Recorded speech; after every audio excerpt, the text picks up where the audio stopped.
আসসালামু আলাইকুম এভরিওয়ান, কেমন আছো তোমরা সবাই? আশা করছি সবাই খুব ভালো আছো। আমিও খুব ভালো আছি। আবারও চলে এসেছি নতুন একটা ভিডিও নিয়ে। তো দেখো, ভিডিওটা অনেক মজাদার হতে চলেছে। ভিডিওটা না স্কিপ করে পুরোটা দেখতে থাকো। আমি রেডি হয়ে নিয়েছি, বিকালবেলা যাব আজকে বাপের বাড়িতে। 1 মাস হয়ে গেছে ওখানে যাওয়া হয় না, তাই বললাম চলো একটু ঘুরে আসি। আর একটু দরকারও ছিল ওখানে। আমার একটু ব্যাংক রিলেটেড একটু কিছু প্রবলেম ছিল, সেগুলো একটু মিটিয়ে বাড়িতে আসবো।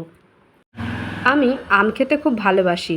মা কয়েকদিন ধরে আমের কথা বলছিল, কিন্তু আমাদের বাড়িতে তেমন কেউ আসতে পারছে না, অনেকটা দূরে বলে।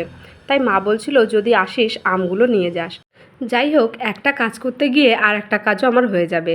একসাথে ব্যাংকের কাজটাও হয়ে যাবে, আর এদিকে আম খাওয়াও হয়ে যাবে।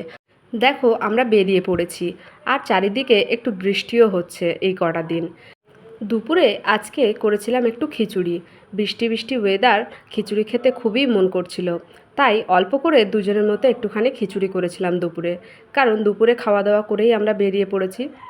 এরকম বৃষ্টির ওয়েদারে কে কে খিচুড়ি খেতে পছন্দ করো একটু জানিও কমেন্ট বক্সে। আর এদিকে দেখো, আমার সানায়া কেমনভাবে তাকিয়ে আছে তোমাদের দিকে। গাড়িতে উঠলে ওর একটাই স্বভাব, ও ঘুমিয়ে যায় কিছুক্ষণ পরে। তাও এখনও জেগে আছে, কিন্তু ওর চোখ দেখে বুঝতেই পারছো নিশ্চয়ই যে ও আর কিছুক্ষণ পরে ঘুমিয়ে যাবে। আমি তাই ওটাই তোমাদেরকে দেখাচ্ছিলাম। দেখো আমার সানায়া কেমন ঘুম ঘুম চোখে তাকিয়ে আছে। আমার শ্বশুরবাড়ি ব্যারাকপুর থেকে আমার বাপের বাড়ি যেতে প্রায় টাইম লাগে আমাদের 1.5 থেকে 2 ঘন্টা। তার মধ্যে রাস্তায় কিছুক্ষণ আমাদের দাঁড়াতে হয়, একটু দরকার থাকে, সেইগুলো মিটিয়ে টোটাল আমাদের প্রায় 2-2.5 ঘন্টার বেশি টাইম লেগে যায়। দুজনে মিলে গল্প করতে করতে আর গান শুনতে শুনতে রাস্তাটা কেমনভাবে চলে যায় বুঝতেও পারি না। আমরা দুজন কোথাও যদি বেরোই, দুজনে বকবক করতেই থাকি।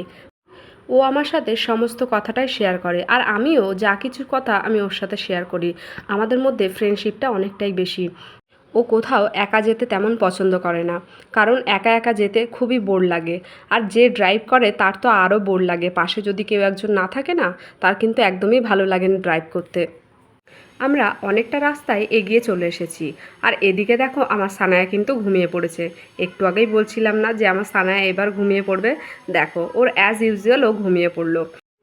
এরকমভাবে ঘুমিয়ে পড়লে কেমন প্রবলেম হয় বলো তো? ওকে মানে ক্যারি করতে খুবই প্রবলেম হয় তখন।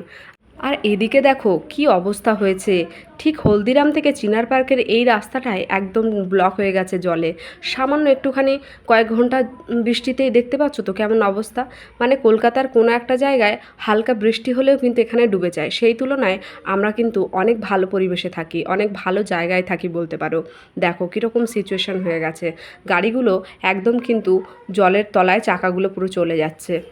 আমরা যে জায়গায় থাকি সেটা হয়তো গ্রাম, কিন্তু ওখান থেকে জাস্ট আমাদের মেন রোড হয়তো 2 থেকে 3 মিনিট, আর সেই জায়গাটা কিন্তু পুরোটাই শহর এলাকার মতোই।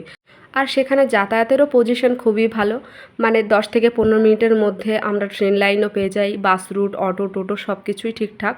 কিন্তু দেখো, এতটা ভালো জায়গা যেখানে পুরো কলকাতার নিউ টাউন বলো, চিনার পার্ক বলো, এরকম একটা জায়গার মতো মানে পরিস্থিতিতে সেখানে হালকা একটু বৃষ্টিতে কেমনভাবে ডুবে গিয়েছে। আর সেটা কতটা প্রবলেমেটিক হতে পারে সেটা তো বুঝতেই পারছো। যাই হোক, আমরা যেখানে আছি সেখানে কিন্তু সবাই সুস্থ আছি, ভালো আছি। আর এটাই চাইবো যে যেখানে আছে সেখানে যেন সে সুস্থ থাকুক, ভালো থাকুক। দেখতেই পাচ্ছ আমরা বাড়িতে চলে এসেছি। আর এদিকে দেখো আমার সানায়া ওর নানিমাকে দেখে, ওর মামাকে দেখে কত আনন্দ পাচ্ছে। সবার কাছে ছুটে ছুটে ও যাচ্ছে দেখা করতে, আর কত আনন্দ করছে। বাড়িতে আসার সাথে সাথেই সোহান আমাদের জন্য বানিয়ে রেখেছিল আইসক্রিম, সেটাই দিয়ে দিল, সেটা খেতে শুরু করে দিয়েছি। যাই হোক, এই ভিডিওটা এই অবধি রাখছি। যদি ভিডিওটা ভালো লাগে অবশ্যই লাইক কমেন্ট শেয়ার করতে ভুলো না। অবশ্যই চ্যানেলটাকে সাবস্ক্রাইব করে দিও। সবাই ভালো থেকো, সুস্থ থেকো। আবার দেখা হচ্ছে নতুন একটা ভিডিও নিয়ে। আল্লাহ হাফেজ।